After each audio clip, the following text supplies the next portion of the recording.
By Micheline Maynard Updated November 30, 2017. 114,150. 20 years ago, with a real scandal blazing in the White House, Hollywood came up with a dramatic solution to distract attention that seemed just a little far-fetched at the time.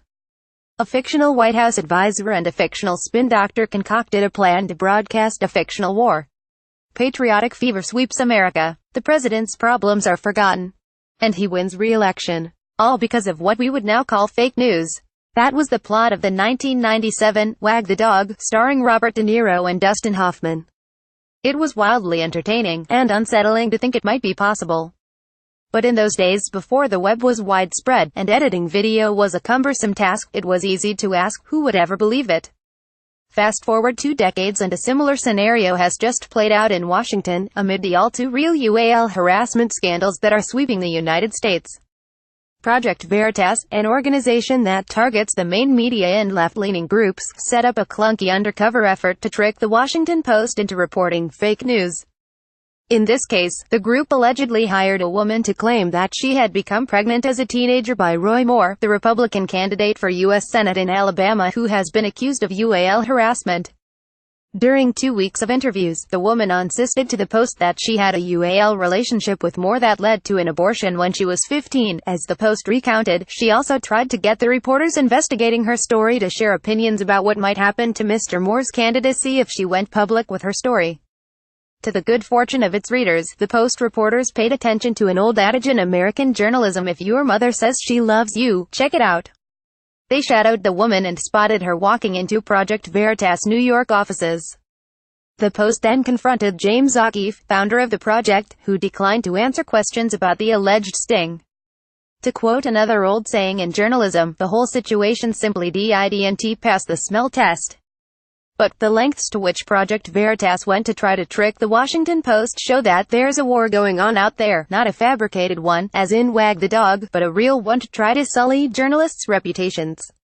Media layoffs create opening for fake news. The timing actually couldn't be worse. There have been vast job reductions and closings across the journalist landscape, with more layoffs announced just this week at sports network ESPN and the Detroit News, one of the city's 2 papers. That's created an opening for groups like Project Veritas. As veteran journalists leave or are fired, some are being replaced by younger journalists trained in a completely different era than their elders, who wore skepticism the way previous generations donned fedoras. Many of these digital natives are judged on output and speed, on being first to post something to the web, on the buzziness of their stories and how many readers share them on Facebook or tweet them to their followers.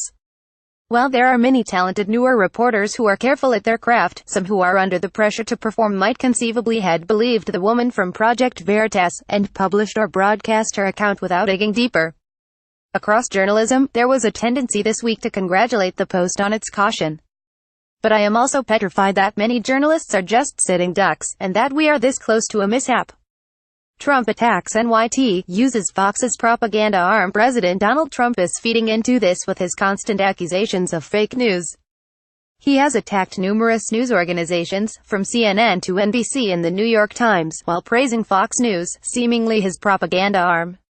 His press secretaries have freely given false information at their regular news briefings, creating work for fact-checkers and headaches for everyone else.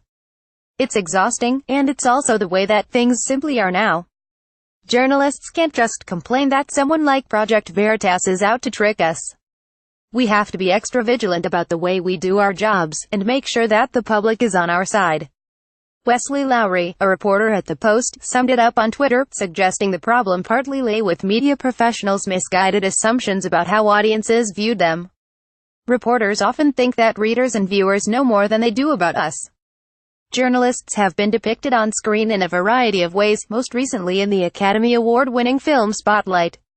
It painted a special reports team from the Boston Globe as dogged pursuers of justice, willing to spend months painstakingly interviewing victims of UAL assault in order to paint the bigger picture about the Catholic Church that their editor, Martin Barron, insisted they unearth. When I saw that, I burst into tears, recognizing the many times I had followed leads that became dead ends, only to make one more call and do one more interview. The real Barron, now the editor of the Post, smiled at me kindly when I babbled my admiration for the work his journalists had done. But the next may not depict us in such a favorable light. Project Veritas easily could learn from its mistakes with the post this time, and attempt a more sophisticated sting of someone else next time. The UAL harassment scandals that we've been investigating could become our own scandals, if the public loses faith in us, and we fail to be as careful as the Post reporters and those at the Globe. It means checking out every wisp of information, even if we think it seems believable. Hope our mothers will understand. Micheline Maynard has worked as a journalist at the New York Times, NPR and Forbes, among other major American media outlets.